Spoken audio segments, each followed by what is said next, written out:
বললেন যে প্রলেপ দিয়ে হবে না, ১ বছরে উনি প্রলেপ দেওয়ার মতনও তো কিছু করতে পারেন নাই। সংস্কারের গভীরে আর যাবে কি করে? গভীরে যাবার আগে তো তাদের নিঃশ্বাস বন্ধ হয়ে তারা তো সব মরে যাবে। কে জিতবে, কে হারবে, কে ক্ষমতা নেবে বা কে ক্ষমতা নেবার যোগ্য হবে, এটা কিন্তু অন্তর্বর্তীকালী সরকার কিংবা নির্বাচন কমিশনের দায়িত্ব না। জনগণ যাকে ভোট দিবে তারাই নির্বাচিত হবে, তারাই সরকার গঠন করবে। ওই গভীর সংস্কারে যেতে গেলে ওটাই হবে, চরম অসম্মানের সাথে বিদায় নিতে হবে। একটা লোকও জিজ্ঞেস করে না যে এই যে সমন্বয়করা পদযাত্রা না দলযাত্রা যেটাই করছে, তো সেটা তারা টাকা পাচ্ছে কোথায়। আজ বিকেলে কিন্তু মাননীয় প্রধান উপদেষ্টা একটি অনুষ্ঠানে যোগ দিয়েছিলেন রাজধানীতে। তো সেখানে কিন্তু তিনি বলেছেন যে শুধু প্রলেপ দিয়ে হবে না, গভীরে সংস্কার করতে হবে।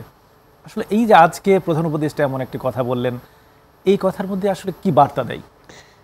এই কথার ভিতর দিয়ে একটা জিনিসই বার্তা দেয় যে উনি মুখে যতই বলুক যে ফেব্রুয়ারিতে কিংবা ডিসেম্বরে ইলেকশন, আসলে উনি ডিসেম্বরে বা ফেব্রুয়ারিতে ইলেকশনটা চায় না, এবং না চাওয়ার পেছনে অনেকগুলো কারণ আছে।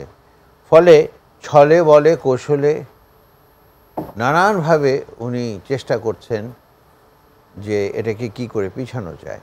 এই যে বললেন যে প্রলেপ দিয়ে হবে না, ১ বছরে উনি প্রলেপ দেওয়ার মতনও তো কিছু করতে পারেন নাই। সংস্কারের গভীরে আর যাবে কি করে? গভীরে যাবার আগে তো তাদের নিঃশ্বাস বন্ধ হয়ে তারা তো সব মরে যাবে।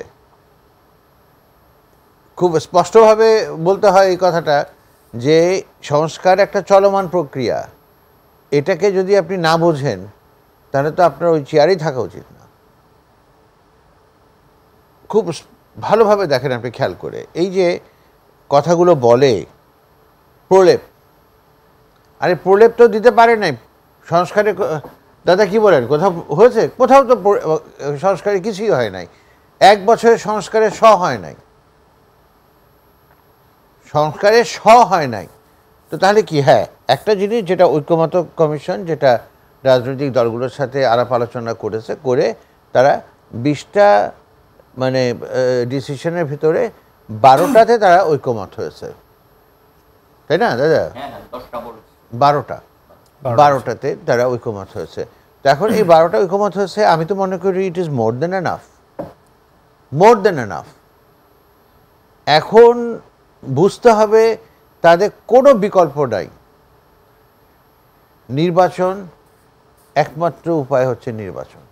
তাছাড়া দেশে শান্তি আনা, দেশের মানে পরিস্থিতির উন্নতি হওয়া, কোনো কিছুই কিন্তু পরিবর্তন হবে না যদি নির্বাচন না হয়।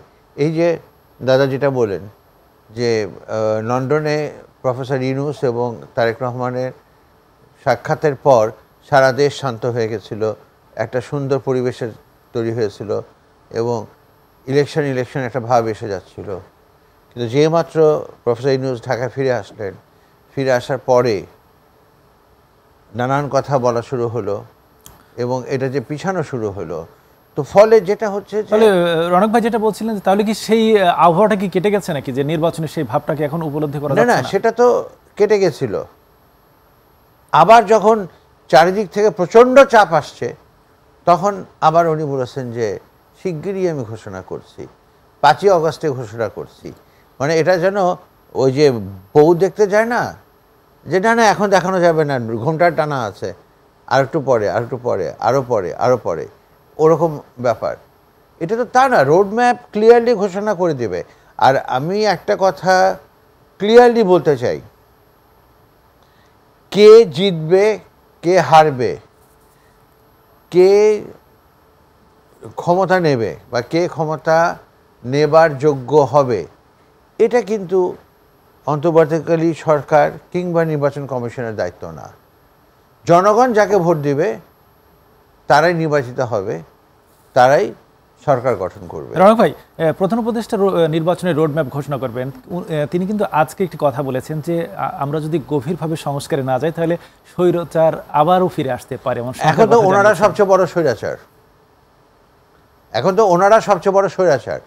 এই কারণে বলছি যে বাংলাদেশে আমাদের যে আর্থসামাজিক প্রেক্ষাপট এবং সামগ্রিক যে পরিস্থিতি, এই পরিস্থিতিতে কোনোভাবেই ওই গভীর সংস্কার হবে না। গভীর সংস্কারে কি হয়, গভীর পানিতে ডুব দিলে পরে নিঃশ্বাস বন্ধ হয়ে যায় এবং তারপরে মৃত্যু ঘটে। তো ওই গভীর সংস্কারে যেতে গেলে ওটাই হবে, চরম অসম্মানের সাথে বিদায় নিতে হবে।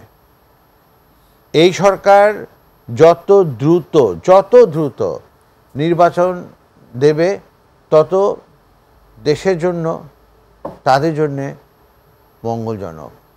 যত দেরি হবে তত তাদের প্রতি যে সম্মান। রনক ভাই, আপনি দ্রুত নির্বাচনের কথা বলছেন, তাহলে পরিস্থিতি স্বাভাবিক হবে, কিন্তু আইন শৃঙ্খলা বাহিনীর যে অবস্থা, চারিদিকে মব কালচার চলছেই, এই অবস্থায় অবাধ সুষ্ঠু নিরপেক্ষ নির্বাচন দেওয়া কি সম্ভব? কোনো দিনই অবাধ সুষ্ঠু নিরপেক্ষ 100% হবে না। At least the process will start. আপনি যদি মনে করেন যে আমি একদম মানে 100% অ্যাকিউরেট সিচুয়েশন তৈরি করে দেব, ওটা কখনোই হবে না এই দেশে, কখনোই হবে না। আমি চ্যালেঞ্জ করলাম, কখনোই হবে না। আমাদের শিক্ষা ব্যবস্থা পুরো ধ্বংস হয়ে যাচ্ছে, কারণ ছাত্রছাত্রীরা মনে করতেছে যে আমি কেন কষ্ট করে পড়াশোনা করব, আমি যদি স্লোগান দিয়ে মাস্তানি করে এভাবে চলতে পারি। একটা লোকও জিজ্ঞেস করে না যে এই যে সমন্বয়করা পদযাত্রা না দলযাত্রা যেটাই করছে, তো সেটা তারা টাকা পাচ্ছে কোথায়? এই যে এক একটা পদযাত্রায় লক্ষ লক্ষ না কোটি টাকা খরচ হচ্ছে, এই টাকাগুলো কোথা থেকে পাচ্ছে? যদি তাদের উত্তর হয় যে আমাদেরকে বড় ভাইরা দিছে বা অমুকিরা দিছে, তো তোমরা যদি এখন বড় ভাইদের কাছ থেকে সুযোগ সুবিধা নিয়ে থাকো, তাদের অন্যায়ের তো কোনো দিন প্রতিবাদ করতে পারবে না তোমরা, কারণ অব্লিগেটেড হয়ে যাচ্ছে। দাদা কি বলে? তা তো হয়ে গেছে, অলরেডি হয়ে গেছে। তো এই জিনিসগুলো যদি না বোঝে তাহলে তো মুশকিল। আর তারা যেদিকে যাচ্ছে ও চারিদিক থেকে তাদের যে সুনাম এবং যে সুবাতাস তাদের বইতেছে, এটা কিন্তু খুব ভয়ঙ্কর, খুবই ভয়ঙ্কর।